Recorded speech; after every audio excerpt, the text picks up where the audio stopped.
Ilang araw na lang po, darating na po ang ating mga Burr months, di ba? At alam na ninyo kung anong ibig sabihin po ng Burr months. Simula na po ng paghahanda ng Kapaskuhan, ilang araw na lang po yan. At isa sa pinakamahirap sa paghahanda sa Pasko ay yung paghahanda po ng listahan ba ng riregaluhan at saka kung anong ireregalo sa kanila, hindi ba? Pero ito, tama-tama, no? Magkakaroon na po tayo, gagawin na po ng Department of Trade and Industries, agad-agad po, ngayong buwan po ng Agosto, ang National Trade Fair, dyan po sa may Mega Mall, August 23 to 27. Siyempre, trade fair po ito, piyesta po ng mga magagandang produkto na hindi po pagkain. Ha? Last time, pagkain po eh. Ngayon po, hindi po pagkain, eco-friendly po mga products dito. Maganda po at maganda po silang isama sa mga panregalo po natin ngayong Pasko, di ba? Agahan na po natin paghahanda. At alam naman po din natin kung maaga ang ating paghahanda, bukod sa may supply pa, kasi alam niyo pag Pasko nagkakaubusan. At siyempre, hindi pa po dumarating ang Kapaskuhan at alam na natin nag-iiba po ang mga presyo pag Pasko na, hindi ba? So magandang paghandaan po natin. So tampok po ngayong trade fair, mga innovative products po natin galing po sa mga malikhaing Pinoy po natin na artist and craftsmen, ano? Makikita po natin yan, gawa po sa kawayan, gawa sa coconut, gawa po sa mga fibers, mga grass, anything na available po under the sun. Kayang-kayang gawin po na ating mga craftsmen. At may special focus po pala ngayong trade fair na to sa mga produktong nyog. Ano, yung bunga, yung kahoy, alam naman po natin, the tree of life, mula po sa ugat hanggang doon po sa dahon, wala pong tinatapon sa nyog na yan. At special focus po ang trade fair sa mga produktong nagagawa po mula sa nyog. Ngayon para po sa detalye, nitong darating na National Trade Fair, makakasama po natin mismo po. Kakausapin na po natin ang pinuno po ng DTI, Bureau of Domestic Trade Promotion. Kasama po ang dalawa po sa makikita po natin sa National Trade Fair para po ipaliwanag kung anong mangyayari at anong maaasahan natin sa darating na show itong darating na linggo.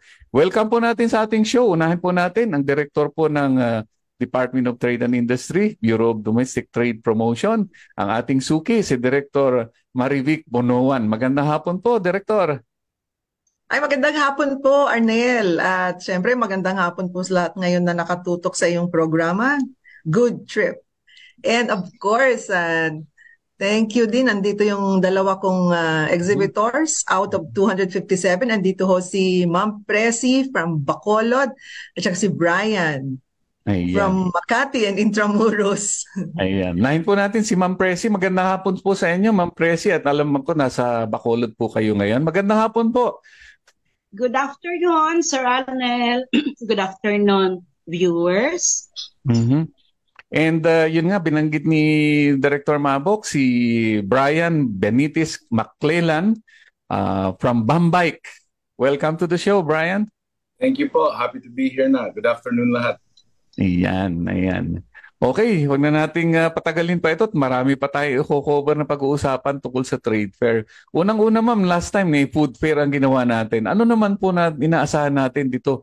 Trade fair naman, medyo naiba ng konti. Well, mas malaki po ito yung National Trade Fair. Kasi nga last July, di ho ba, nakafocus tayo sa food manufacturers. Ngayon, pinagsama-sama ngayon yung mga manufacturers ng processed food, at lahat na, artisanal products, heritage crafts, glassware, bamboo crafts, metal crafts, furniture and furnishings. Andito po sila.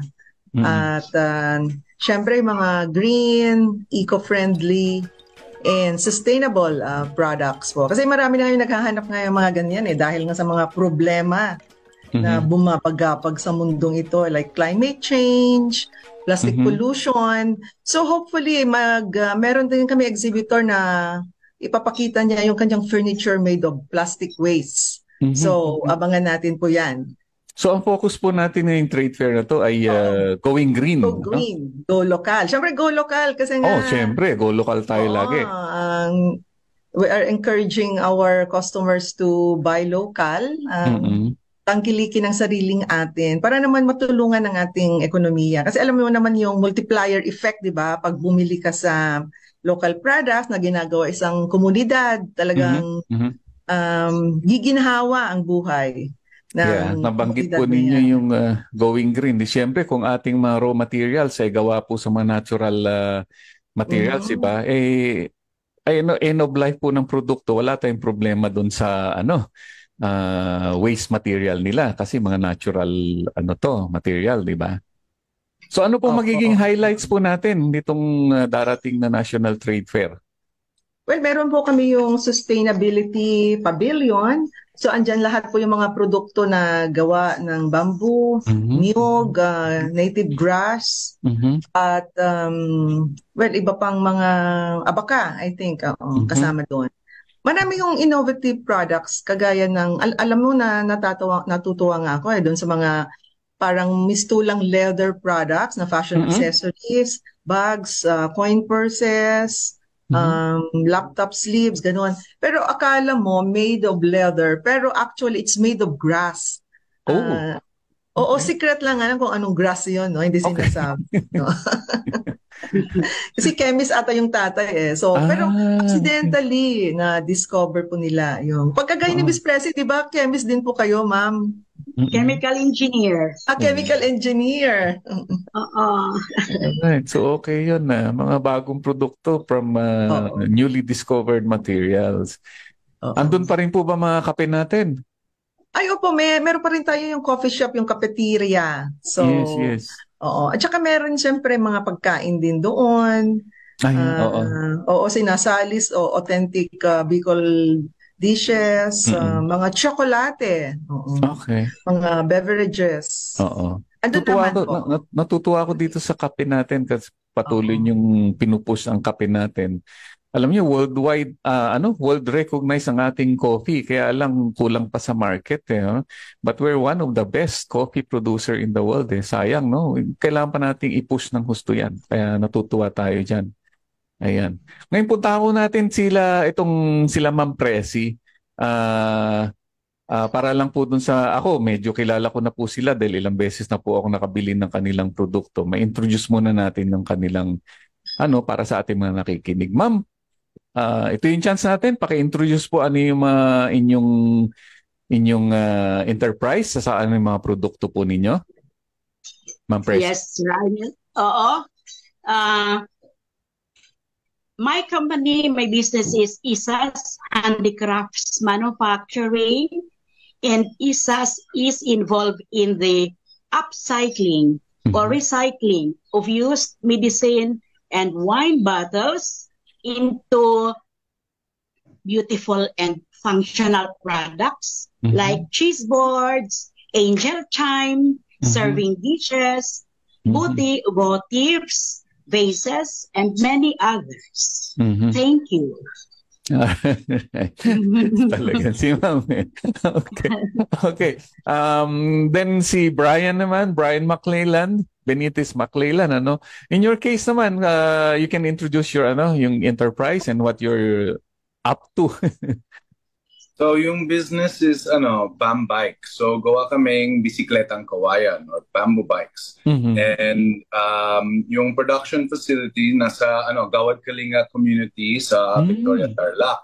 So parang sustainable livelihood development na rin, and then gumagawa yung local bamboo, and we engineer yung batalya ng kawayan. So yung bisikleta, the frame is made from our bamboo, and then yung abaca to make the joints, parang instead of carbon fiber, we're using abaca from Bicol to form the joints. So parang natural carbon fiber ang bike, and high performance naman, meron ng city bike, mountain bike, road bike, and kids bikes.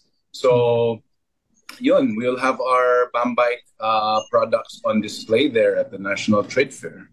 How did you come about din sa, in the beginning, paano ka nag-start na naisip mo na let's make this bicycle frame out of bamboo?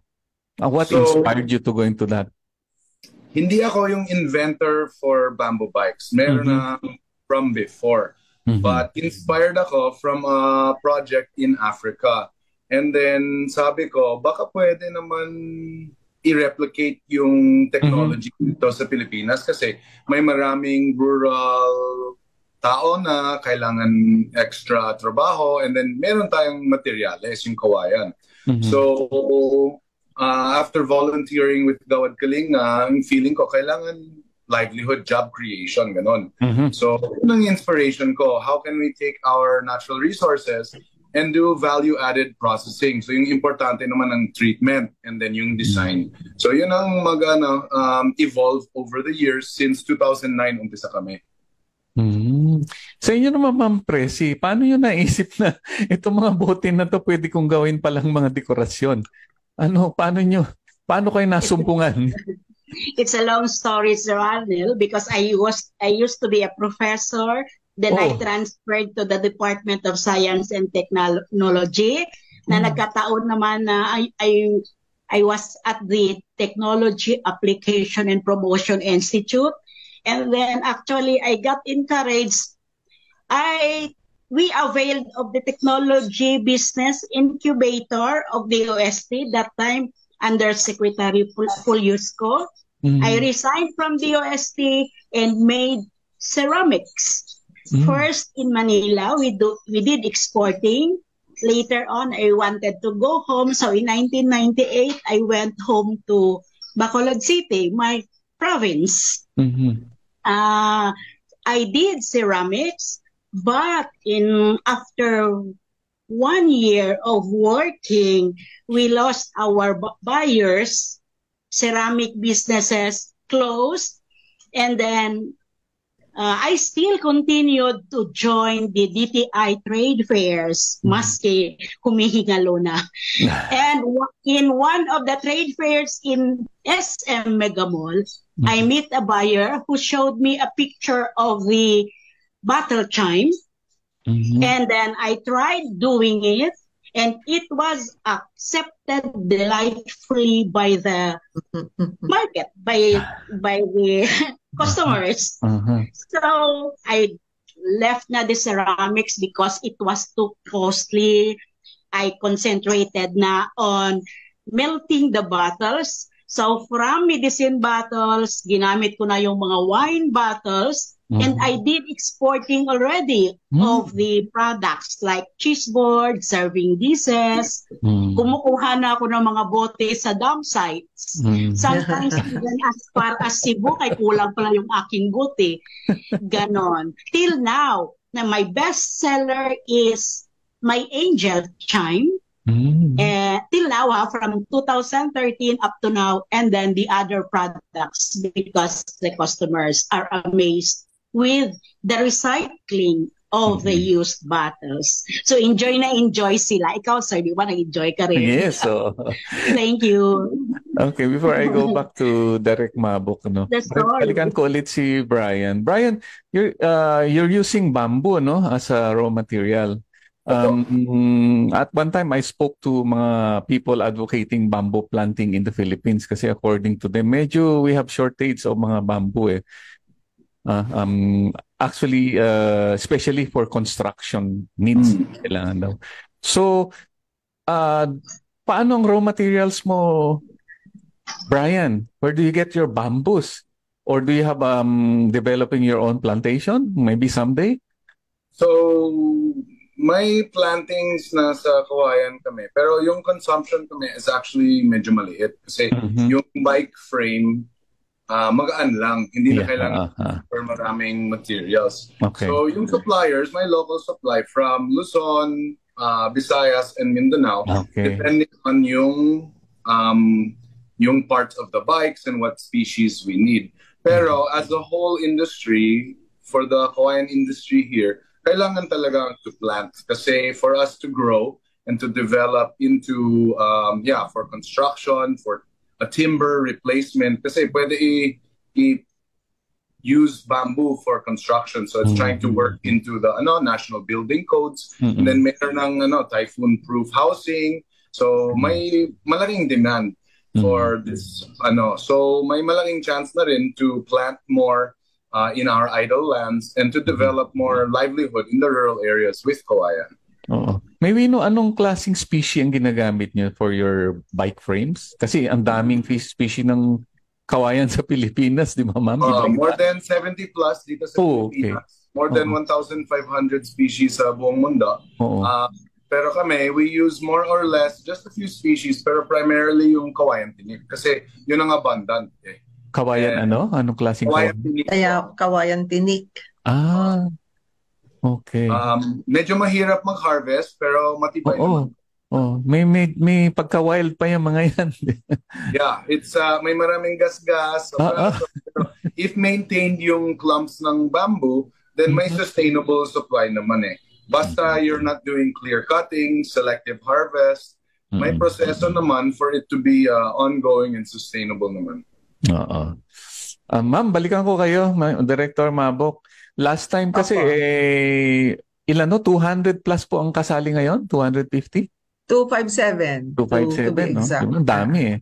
Pero last time po kasi meron pa kayong mga kasabay ng physical trade fair. May nag-o-online pa kayo eh. So, ganun din ba ngayon gagawin ninyo? Well, sa food fair kasi may partner kami si Lazada. Pero ngayon, meron na lang kaming online catalog. We call it Mhm. Sisidlan. So all the Okay. exhibitors ay Oo. tinatampok dito sa catalog na to. So if you Mhm. miss going to SM Mega Mall, pwede mo lang tignan yung aming online catalog tapos mag-order ka doon. Okay. Oo. And then, just like any online business, you place order, tapos makukuha like sila Ma'am Presi, sila Brian, they will get yung order sa kanila. Oo, pero parang hindi ka kaya sa Lazada na syempre may cart and all. Dito Mm-mm. kasi you really have to talk to the owners, negotiate. Oo. Mm-mm.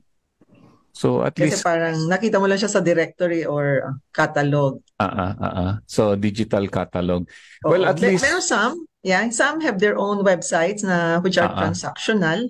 Oo. nakakonect na lang doon. Oo. Well, By the way, lalong-lalo na po yung mga yung hindi Ah, ah. makakarating sa Mega Mall at yung mga overseas po natin, either Filipino or foreigners na interesado, di ba? Opo, oo.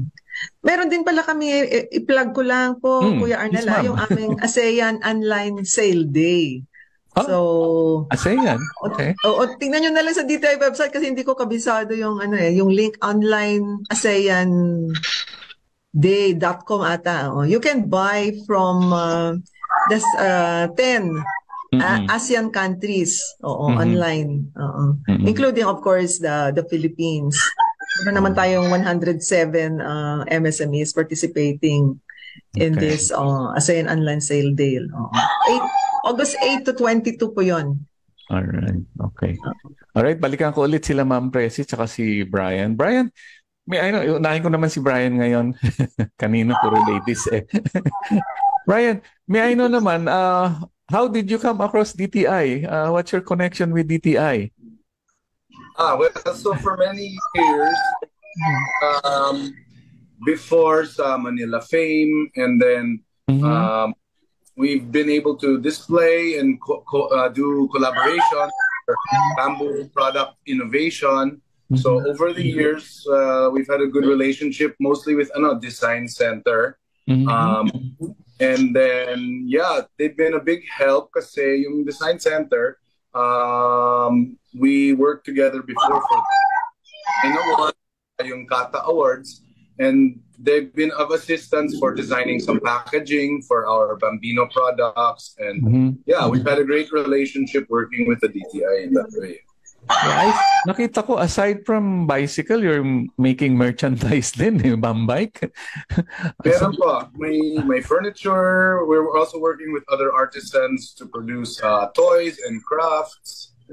Yeah. Oh, I saw sa toy helicopter, no? Ganda. Actually, so hindi galing sa amin. From Negros yan. Pero actually, I found them sa National Trade Fair last time. Okay. And then, I tapped them na lang para pwede i-increase yung market. So, may maraming mag-order kami dyan. To help more bamboo artisans na rin. Yun ang mission ko din. Para help improve the bamboo industry para sa lahat and to bring more products to market.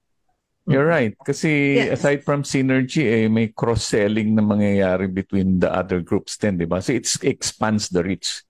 Yes, ma'am. Yeah, see, Brian, it's his second time to join our National Trade Fair. I remember, meron kaming magandang setup last year sa NTF, and yung mga Bambikes were part of the showcase. Yes, Ewan ko kung yes. na-recall mo yun. Oo. Yeah, ayun, nakita ko na yung minsan. Actually, excited ako makita ulit siya ngayon. Ma'am Presi, sa inyo naman, you are in Bacolod, Region 6 pa kayo? Or Region something, no? Yes. Region 6. Region 6, sir. Region 6. So, paano naman ugnayan ninyo with the DTI offices dyan? Dyan ba o sa Manila kayo nakipag-ugnayan? Dito sa Bacolod, sir. And sometimes diyan sa Manila. Aha. So, Oo, paano pero naman po ang inyong cooperation with them? Um, Kunwari wala si Director Mabok dito, pero maganda po ba na itutulong sa inyo? oh, yes, sir. And so many business matters. Actually, parang magkaibigan na kami dito eh. So, Oh. anytime, parang maganda nga itong gamit ng Facebook so they can message immediately kung ano yung kailangan or kung ano din yung kailangan ko. Mhm. And we have also ang DTI, may project dito sa Bacolod, yung OTOP with Ayala Land. Ayala offered the space for free for a year, and then OTOP is managing it. And then we, mga small entrepreneurs, are displaying our products there. Is including yung mga bagong sibo, tawag doon, bagong sibol or new entrepreneurs. Ang kadaming tinutulong sa amin ng DTI. It comes to designs, trainings, marketing, digital platforms, mga ganon. So almost every day may message. Ayun. Thank you. Alright. Talaga nang dapat pondohan ng husto ang DTI, BDDP para tuloy-tuloy tulong sa MSMEs. Ma'am, balikan ko kayo, Ma'am Mabok, na nabanggit ninyo itong mayroon kayong bagong Rapid Growth Project. Ano naman ito? At anong nagagawa nito sa ating mga MSMEs?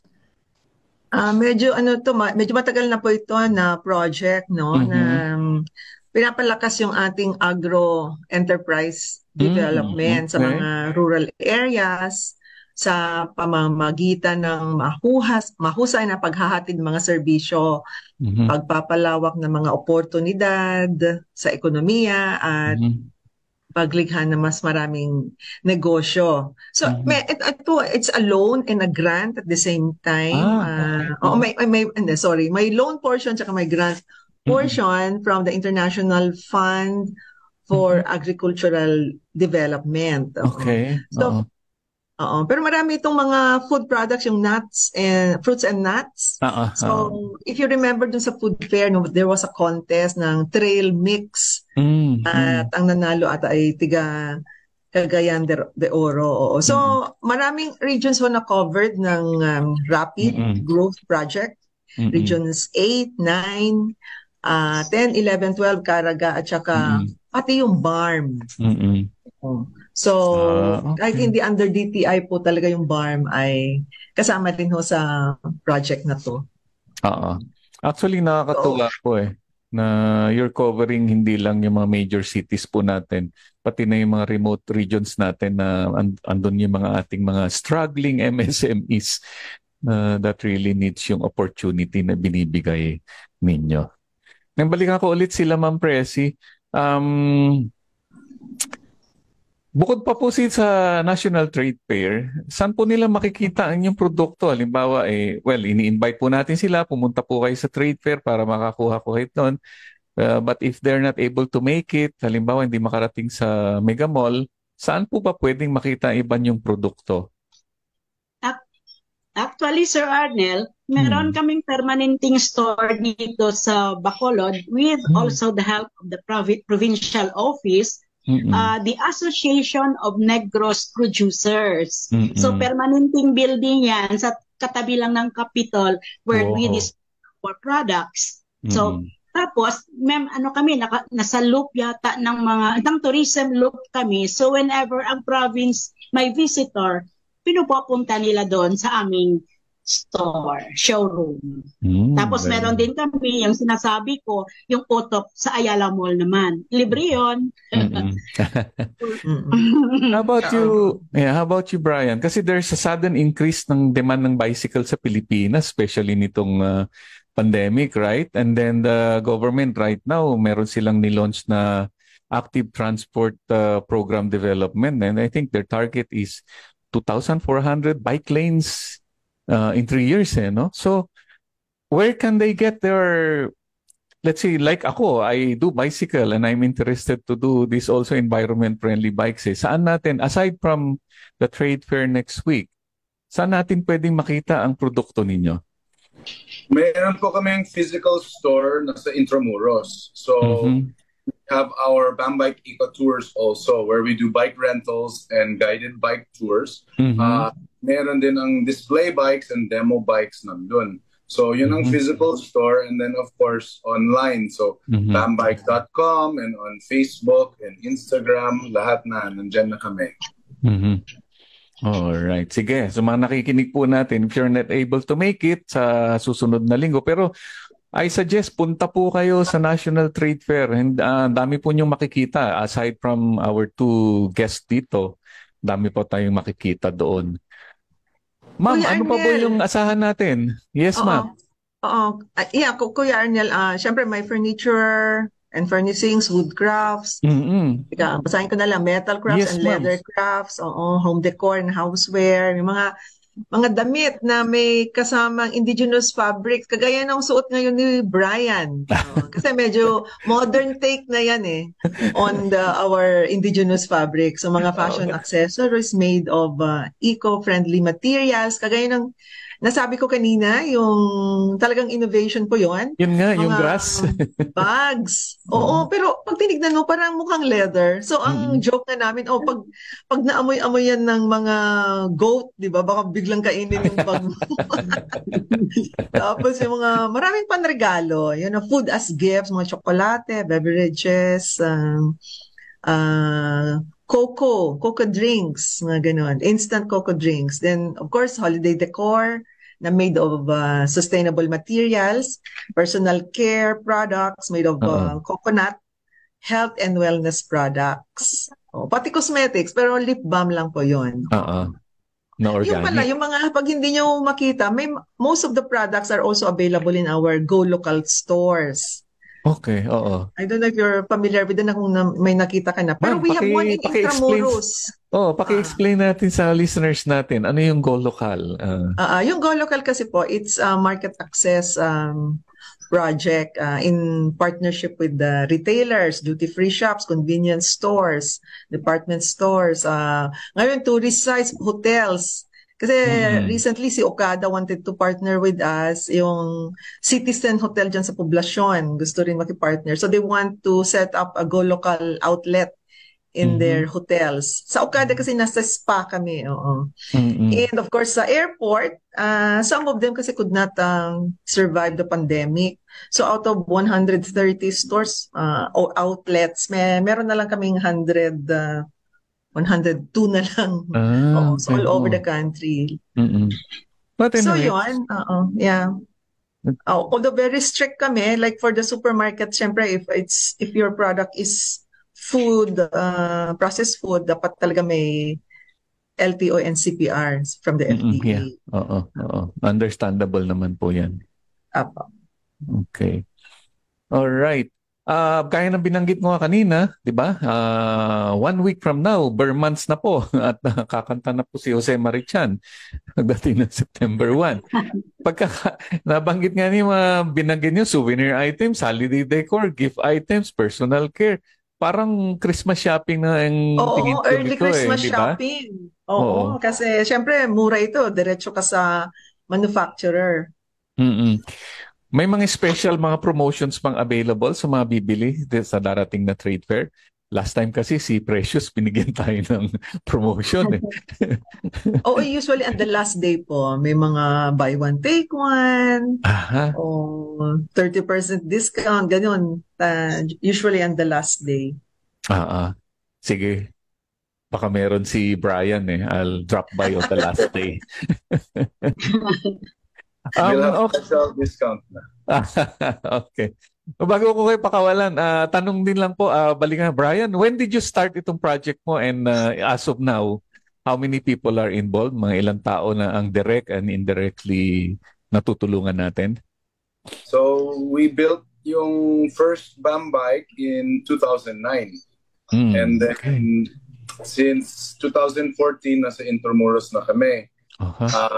And we employ mga 10 builders na sa Tarlac.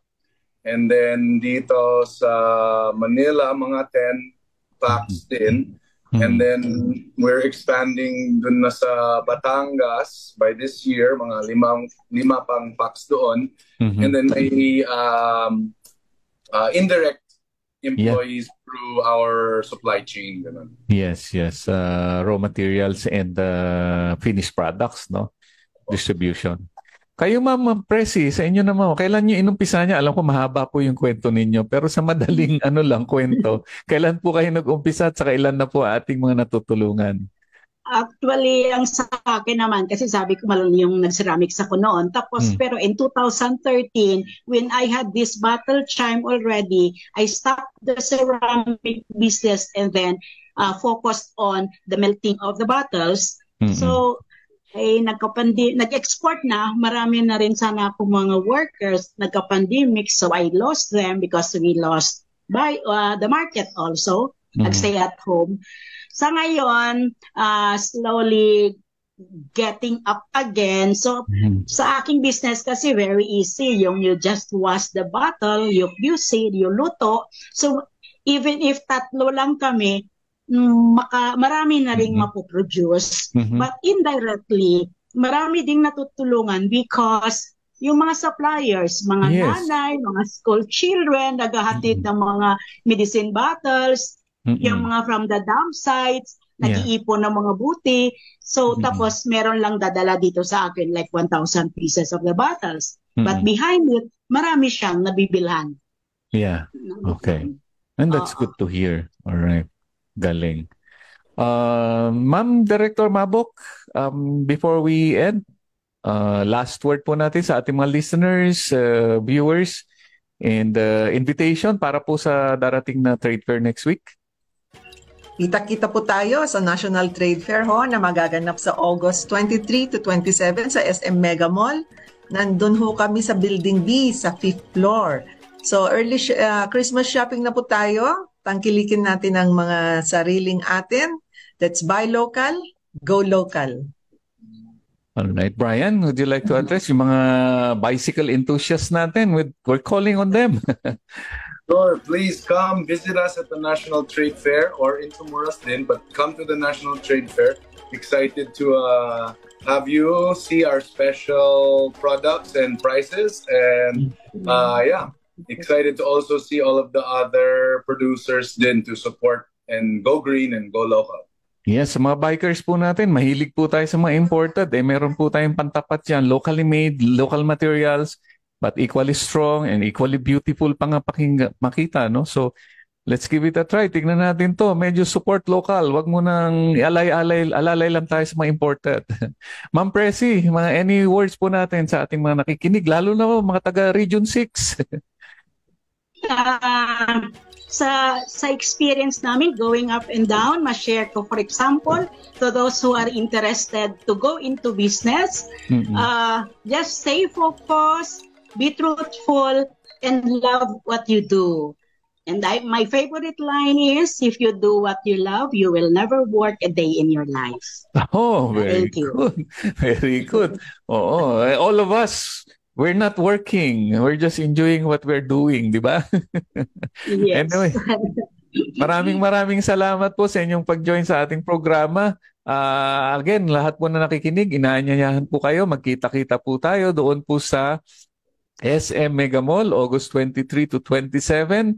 I think pagbukas ng mall, bukas na rin po ang display doon and the trade fair. Maggawa na po tayo ng early shopping, kita-kita po tayo doon at we support the local producers po natin. Maraming salamat sa pag-join niyo sa akin. Thank you, Arnel, for having us. Thank you for having us. Thank you, Mama Vic. Yeah, see you there. See you po. See you. All right. Thank you so much. Okay.